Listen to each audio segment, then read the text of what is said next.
నమస్తే. ఇన్నాళ్ళు నన్ను సపోర్ట్ చేస్తూ, ఎంకరేజ్ చేస్తూ మీ ప్రేమని నాకు అందిస్తున్న ప్రతి ఒక్కరికి కృతజ్ఞతలు. అలాగే ఈ వీడియో కూడా ఖచ్చితంగా మీకు ఉపయోగపడుతుంది. లైక్, షేర్ అండ్ సబ్స్క్రైబ్ చేసి మీ సపోర్ట్‌ని నాకు అందించండి. అలాగే ఈ వీడియో పట్ల మీకున్న అభిప్రాయాన్ని కామెంట్ సెక్షన్‌లో కామెంట్ చేసి తెలియజేయండి. ఇప్పుడు వీడియోని చూద్దాం. నమస్తే. Welcome to our channel. నేను పద్మిని. ప్రస్తుతం మనతో పాటు ప్రముఖ ఆధ్యాత్మికవేత్త, ఆస్ట్రోన్యూమరాలజిస్ట్, వేదిక్ వాస్తు స్పెషలిస్ట్, శ్రీ విద్య మరియు హనుమత్ ఉపాసకులు బ్రహ్మశ్రీ డాక్టర్ సిస్లా జయశంకర్ గారు మనతో పాటు ఉన్నారు. మాట్లాడతాం సార్. నమస్తే సార్. బాగున్నారా సార్? బాగున్నాను సార్. నంబర్స్ గురించి చెప్తూ ఉన్నారు. నంబర్ 7 డెఫినెట్ గా కేతు నంబర్.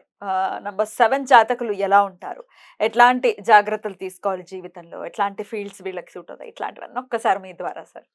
7వ నంబర్లో పుట్టిన వాళ్ళంటే 7వ తారీఖున కానీ, 16వ తారీఖు కానీ, 25వ తారీఖు కానీ, ఈ 3 తారీఖుల్లో పుట్టిన వాళ్ళు 7వ నంబర్ జాతకులు.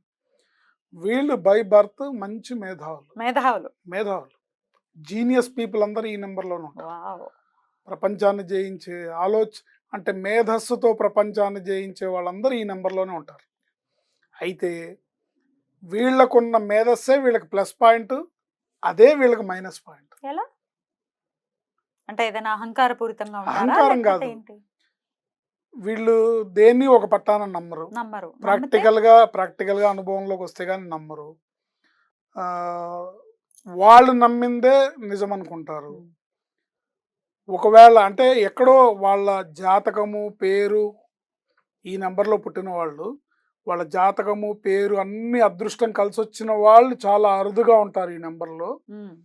But 99% bad luck. అంటే ఈ ఆలోచనలతోని వాళ్ళు ప్రతిదీ డౌటే, ప్రతిదీ సంశయాత్మకమే, అన్నిటి మీద విశ్లేషిస్తారు. ఇది బాగుంటుందని ఈ రూట్లోకి వెళ్తారు, కానీ అవును మరి తీరా ఇది నిజమో కాదో అని మళ్ళీ వాళ్ళే వెనకడిగేస్తారు. సో ఇలా ఊగిసలాట. దేని మీద పెద్దగా డిజైర్స్ ఉండవు, పెద్దగా డ్రీమ్స్ ఉండవు. ఎంత ఆదాయం ఉంటే అందులో సర్దుకుపోదాం అనుకునే తత్వంలో ఉంటారు. ఏది అంటిల్ అన్లెస్ వీళ్ళు మహర్జాతకులు అయితే తప్ప. కొంతమంది ఉంటారు ప్రపంచాన్ని జయించే సత్తాగల నెంబర్లు ఉన్నవాళ్ళు, ఈ నెంబర్లో ఉన్నారు. కానీ 99% వీళ్ళే ఉంటారు బ్యాడ్ లక్. పెద్దగా అదృష్టం ఉండదు వాళ్ళకి. ఎంత వచ్చిందో అంతే, ఎంత సంపాదించామో అంతే. ఆయనకి 40,000 జీతం అనుకుంటే ఆ 40,000 తీసుకెళ్ళి పెళ్ళాం చేతిలో పెట్టి, నాది ఇదే ఇంతే, ఇంకా మీరు ఏమన్నా చేసుకోండి, దీంట్లో నువ్వు ఫీజులు కడతావా, అద్దెలు కడతావా, ఏమన్నా చేసుకో, నువ్వే, నేను ఇంతే 9 to 5 జాబ్ చేసి వచ్చి అదే పెద్ద దేశాన్ని వేలేసామని, ఘనకార్యం చేసామనే ఫీలింగ్లో ఉంటూ జీవితాన్ని గడిపేస్తుంటారు. బట్ వీళ్ళకి విషయ పరిజ్ఞానం చాలా ఎక్కువగా ఉంటుంది. చాలా బుక్స్ చదువుతారు, చాలా నాలెడ్జ్ ఉంటుంది, అన్ని రకాలుగా కూడా బ్రహ్మాండమైన తెలివితేటలు ఉంటాయి. ఏ రంగంలో అయినా సరే, ఏ విషయంలో అయినా సరే. ముఖ్యంగా స్పిరిచువల్ సైడ్ చూసుకుంటే భారత భాగవతాల్లో కానీ, వీటిల్లో గ్రంథాల్లో, తర్వాత ధర్మపరంగా, సనాతన ధర్మపరంగా, ఇలాంటి వాటిల్లో చాలా నాలెడ్జ్ ఉంటుంది. బట్ ఇది వాళ్ళ అభివృద్ధికి వాళ్ళు ఉపయోగించుకోలేరు. వీళ్ళ తెలివితేటలని ఎదుటి వాళ్ళు ఉపయోగించుకుంటారు. వీళ్ళ తెలివితేటలు వీళ్ళకి, వీళ్ళ కుటుంబానికి ఉపయోగపడవు. దానివల్ల ఎక్కడేసిన గొంగళి అక్కడే అన్నట్టుగా చివరికి ఒక సాధారణమైన మనిషిగా, వీళ్ళకి ఇంత తెలివితేటలు, ఇంత మేధస్సు ఉన్నా కూడా, అన్నీ తెలిసినా కూడా, అయ్యో పాపం జీవితంలో ఆయనకి ఏం కలిసి రాలేదురా, గ్రహాలు ఆయనతో ఆడుకున్నాయి అనే ఒక అపవాదుతో మిగిలిపోతారు. కానీ వీళ్ళకే గనక డేట్ ఆఫ్ బర్త్ ప్రకారం పేరు బాగుండి అదృష్టం వీళ్ళకి ఉంటే గనక వాళ్ళ సక్సెస్ అద్భుతంగా ఉంటుంది. ఉదాహరణకి ఈ నెంబర్లో పుట్టిన వాళ్ళు సిహెచ్ రామోజీరావు గారు. సక్సెస్ ఇలాంటి సక్సెస్ కాదు బాబోయ్. ఇలాంటి సక్సెస్ కాదు, ఒక సామ్రాజ్యాన్ని స్థాపించిన ఒక మొఘల్ చక్రవర్తి లాంటి మనిషి ఆయన. ఏంటి అల్లు అరవింద్, ఇదే నెంబర్. మళ్ళీ ఇంకొక అద్భుతం. సో ఈ నెంబర్ అంటే 7వ నెంబర్ డెస్టినీలో ఉన్న వాళ్ళకు కూడా ఈ లక్షణాలు పనిచేస్తాయి. అల్లు రామలింగయ్య గారిది కూడా ఇదే నెంబర్. ఇప్పుడు అల్లు రామలింగయ్య గారిది వాళ్ళ అల్లు అరవింద్ది ఒకటే date of birth combination. Allu Ramalingaiah గారేమో నాకున్న దాన్ని నేను పోగొట్టుకోకూడదు, ఉన్న దాంట్లో నేను నా సక్సెస్ని గ్రాఫ్ కింద పడకుండా నేను మెయింటైన్ చేసుకోవాలి, నా డిమాండ్ తగ్గకూడదు, సంపాదించిన దాంట్లో జీవితాన్ని గడపాలి అనుకునే తత్వం. బట్ అల్లు అరవింద్ గారు తనకు కావాల్సింది ఇంత కావాలి, మనకి ఇంత చేయాలి, ఇవి సాధించాలి అనే యాటిట్యూడ్తో ఎదిగిన మనిషి. టార్గెట్స్ ఉన్నాయి ఆయనకి. సో కారణం ఏంటంటే పేరులో ఉండే నెంబర్, అది కూడా ఆయనకి హెల్ప్ చేసింది అంతే 100%. ఇప్పుడు అల్లు రామలింగయ్య గారి రెమ్యునరేషన్ కొన్ని సంవత్సరాల పాటు సినిమాకి 25,000. అయ్యో అంతేనా? కొన్ని సంవత్సరాల పాటు పెంచటం లాంటిది ఏం లేదు. ఏముండదు, పెంచితే వేషాలు తగ్గిపోతాయని భయపడేవాడు ఆయన. అయ్యో. అంటే వాళ్ళు ఇండస్ట్రీలోకి వచ్చినప్పుడు ఉన్న పరిస్థితులు, కొంతమంది దుర్వ్యసనాల వల్ల, అవకాశాలు లేక ఇబ్బందులు పడిన వాళ్ళని వాళ్ళు చూసుంటారు. దానివల్ల జీవితంలో వాళ్ళు అతి జాగ్రత్త తీసుకొని వద్దు, మనం ఎంతలో ఉండాలి, మన పని మనం చేయాలి, కరెక్ట్. మన యాక్టింగ్ మనం అనే థాట్ చేసుకోవాలి, ప్రాసెస్ ఒక డెవలప్ అవుతుంది. నా డిమాండ్ తగ్గకూడదు. ఆయన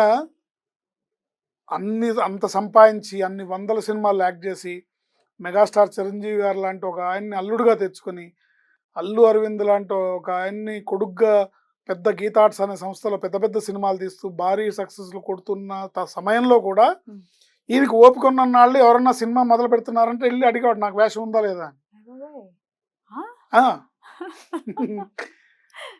అంటే ఆ చనువు ఉంటుంది కదా ఆయనకి, పెద్ద ఆయన కదా. ఇప్పుడు రామానాయుడు గారు లాంటి వాళ్ళు ఉన్నారు, రామానాయుడు గారు సినిమా మొదలు పెడుతున్నారంటే కారు వేసుకుని వెళ్ళిపోయాడు. ఏమండి నాయుడు గారు, నాకు వేషం ఉందా లేదా, నాకు వేషం లేకపోతే ఊరుకొని ధర్నా చేస్తే ఇక్కడ కూర్చొని ఇచ్చేవారా? అట్లా అట్లాంటి ఒక అలాంటి ఇది ఉన్నవాళ్ళు. కానీ 99% పీపుల్ వీళ్ళు జీవితంలో ఏది కలిసి రాకుండా అన్నీ తెలిసిన మూర్ఖుల్లాగా అనుకోవచ్చు. ఎందుకంటే వాళ్ళకి నా పిల్లలు ఇలా ఉండాలి, నా ఫ్యామిలీ ఇలా ఉండాలి, నేను ఇలాంటి ఇంట్లో ఉండాలి, నేను ఇలాంటి కార్ డ్రైవ్ చేయాలి, ఇలాంటి డిజైర్స్ ఉండవు. Casual, normal. ఉన్న దాంట్లో మనం సర్దుకుపోదాం, ఉన్నది నిలబడితే చాలు, ఉన్నదానికి పడిపోకూడదు అనుకునే థాట్ ప్రాసెస్లో ఎంతో వెళ్తుంటారు. కొంత దీంట్లో ఒక పాజిటివిటీ ఉంది కదా సార్. అంటే అత్యాశకు పోవడం కానీ, లేకపోతే లేని వాటి కోసం ఊహించేసుకోవడం కానీ రేపు పొద్దున అది పిల్లల పాటి శాపం అవుతుంది కదమ్మా. ఇప్పుడు వీళ్ళు ఎంతో కొంత సంపాదించాలి. సంపాదించకపోతే పిల్లలు రేపు పొద్దున మా నాన్నేంటి ఇలా, మా కర్మ ఏంటి ఇలా కాలేదు అనుకుంటారు కదా.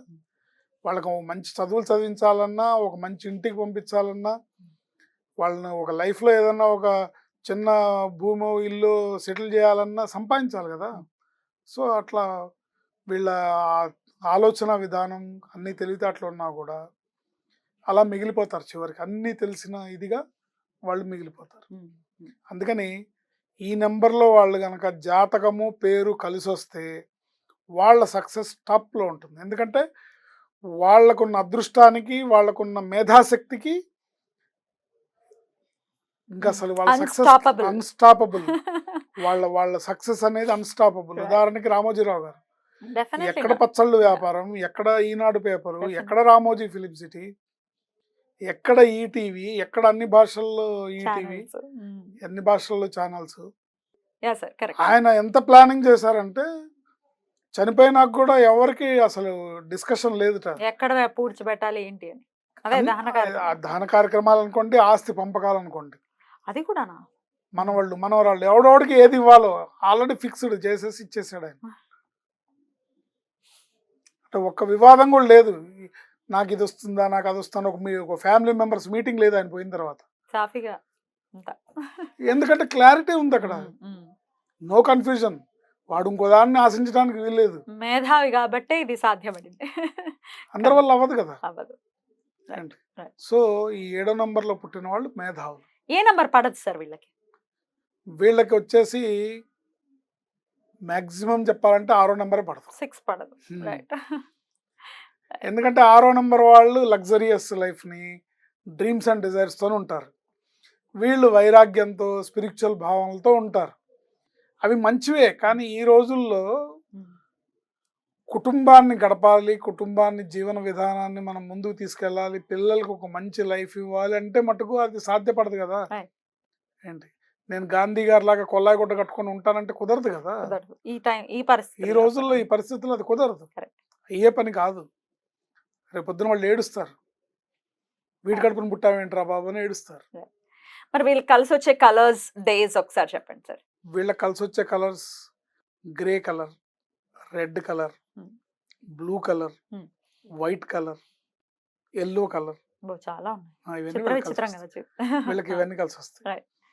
అండ్ వీళ్ళకి డేస్ వచ్చేసి ఆదివారం, మంగళవారం బాగా కలిసి వస్తాయి. Right. శనివారం కూడా కలిసి వస్తాయి. Beautiful sir. డెఫినెట్ గా ఒక వీళ్ళకి గణపతి ఆరాధన, గణపతి ఆరాధన.